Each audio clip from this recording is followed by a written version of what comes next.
मैं आपके साथ हूं चंदा यादव। जैसे जैसे रात गहरी होती जाती है, भीड़ जुटती जाती है। रात के अंधेरे में सजती है रेव पार्टी की महफिल।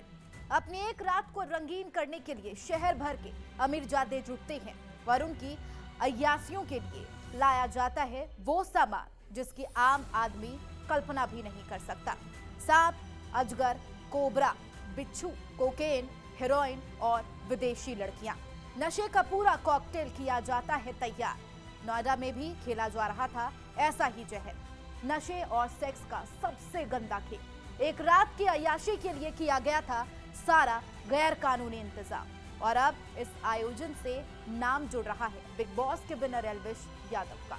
जी हाँ, मशहूर यूट्यूबर एल्विश यादव और उसके दोस्तों पर नोएडा में रेव पार्टी के आयोजन के आरोप लगे हैं।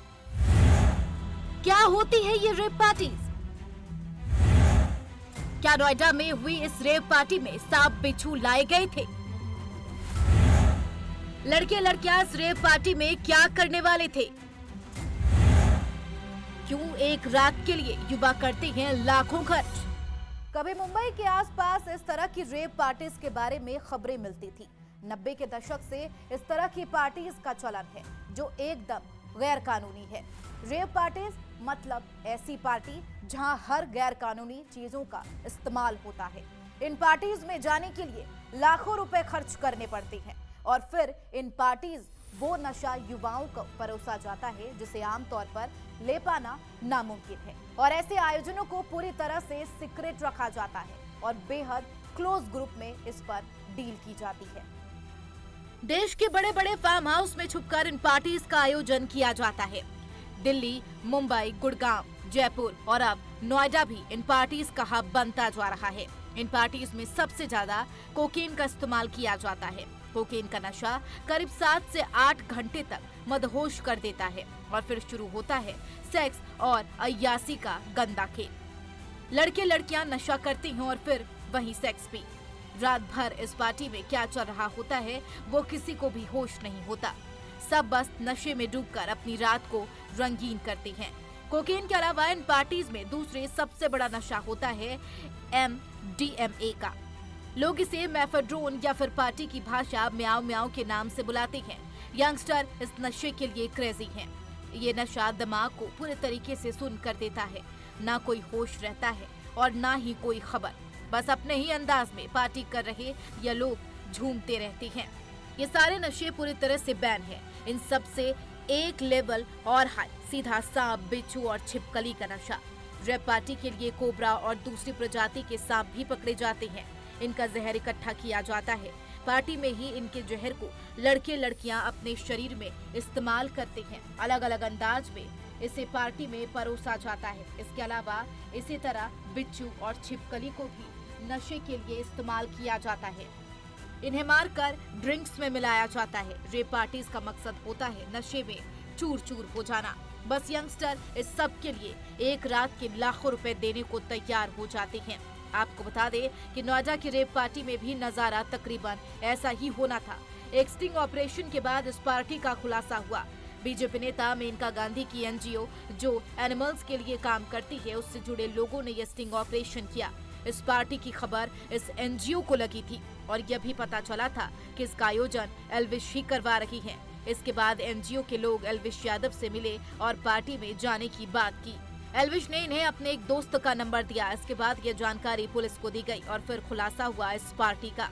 पुलिस ने एल्विश यादव समेत 5 लोगों के खिलाफ केस दर्ज किया है, जबकि 49 लोगों को गिरफ्तार किया गया। इन लोगों के पास से 9 जहरीले सांप और 20 मिलीमीटर जहर बरामद हुआ है। इनमें 5 कोबरा, 1 अजगर, 2 दोमुहे सांप और 1 रेड स्नेक है।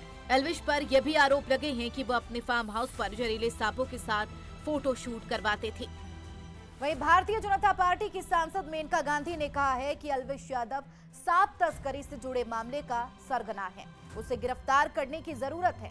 Elvish Yadav big boss OTT के विजेता और मशहूर यूट्यूबर है। नोएडा पुलिस ने रेव पार्टी में सांप के जहरीले जहर के इस्तेमाल को लेकर FIR दर्ज की है। इसमें एल्विश यादव का भी नाम शामिल है। वहीं अब मेनका गांधी के बयान के बाद उनकी मुश्किलें और बढ़ती हुई नजर आ रही है। आइए सुनवाते हैं क्या कुछ कहा मेनका गांधी ने। ये ये जो बंदा है इसके ऊपर हमारी नज़र बहुत दिनों से है, क्योंकि ये जो अपने फिल्में खींचता है, फ़ोटो खींचता है और लगाता है यूट्यूब पर, उसमें वो सांप अक्सर पहनता है। तो फिर ये सारे के सारे सांप इंडेंजर्ड स्पीशीज़ हैं, पाइथन्स हैं, कोबरास हैं, और इनको लेने के लिए, इस्तेमाल करने के लिए 7 साल की सज़ा है, संगीन जुर्म माना जाता है, शेड्यूल 1 एनिमल है। फिर उसके बाद पता चला कि ये बेचता है इनका वेनम। तो ये ट्रैप के लिए हमने उन्हीं को ही फ़ोन करके कहा कि हम पार्टी कर रहे हैं, आप अपने लोगों को भेजें। पहले उसने लोगों को भेजा देखने के लिए कि ये ट्रैप है या क्या है, लेकिन उसको लगा कि सब कुछ सही है, तो 5 लोगों को भेजा स्नेक वेनम के साथ और सांपों के साथ, और ये सप्लाई करता है गुड़गांव में और नोएडा। इधर नोएडा पुलिस एल्विश की तलाश कर रही है। नोएडा पुलिस ने कहा है कि शिकायत पर इस मामले में सेक्टर 49 में छापेमारी की। उन्होंने यहां से 5 लोगों को गिरफ्तार किया। इनके पास से 5 कोबरा के साथ कुल 9 सांप बरामद किए गए थे और 20 मिलीमीटर जहर बरामद किया गया। एफआईआर दर्ज करके कार्रवाई भी की जा रही है।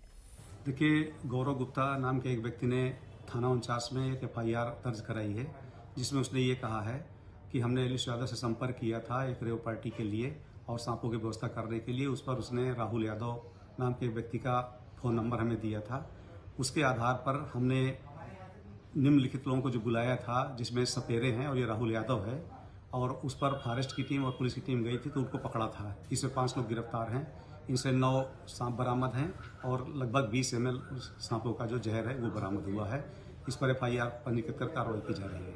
वहीं एल्विश यादव ने अपनी सफाई में कहा है कि वे इस मामले की पूरी जिम्मेदारी लेने को तैयार हैं। अगर इस मामले में उनकी 1% भी भागीदारी मिली तो वे सारी जिम्मेदारी लेने के लिए तैयार हैं। उन्होंने साफ कहा है कि इन आरोपों से उनका दूर दूर तक कोई लेना देना नहीं है। एल्विश ने ये सब बातें सोशल मीडिया प्लेटफॉर्म एक्स पर डालकर वीडियो शेयर किया है। हाँ जी गाइज, मैं हूँ आपका अपना एल्विश यादव, और मैं सुबह उठा, मैंने देखा कि कैसे कैसे न्यूज़ फैल रही है मेरे खिलाफ। ऑल ओवर मीडिया में ये चीज़ हो रखी है, एल्विश यादव अरेस्ट हो गए, एल्विश यादव नशीले पदार्थ के साथ ऐसे ऐसे पकड़े गए। ये सारी चीज़ें जो मेरे खिलाफ फैल रही हैं, जितने भी आरोप मेरे ऊपर लगे हैं भाई, सारे बेबुनियाद हैं, सारे फेक हैं। 1% भी इनमें सच्चाई नहीं है। मैं पूरा सहयोग करने के लिए तैयार हूँ यूपी पुलिस के साथ, और मैं रिक्वेस्ट करूँगा यूपी पुलिस को, पूरे प्रशासन को, माननीय मुख्यमंत्री जी योगी आदित्यनाथ जी को, कि मेरी 1% भी 0.1% भी अगर इस चीज़ में इन्वॉल्वमेंट मिल जाती है, मैं सारी जिम्मेदारी लेने को तैयार हूँ। बहरहाल देखने वाली बात होगी इस पूरे मामले पर क्या कुछ और खुलासा देखने को मिलता है, और इसके साथ ही नोएडा पुलिस और फॉरेस्ट डिपार्टमेंट एल्विश यादव पर क्या कोई कार्रवाई करती है। देश और दुनिया की हर बड़ी खबर के लिए सब्सक्राइब करें नवतेज टीवी, और पल पल के अपडेट्स के लिए बेल आइकन को दबाना ना भूलें, क्योंकि आपकी खबरों का भरोसेमंद साथी है नवतेज टीवी।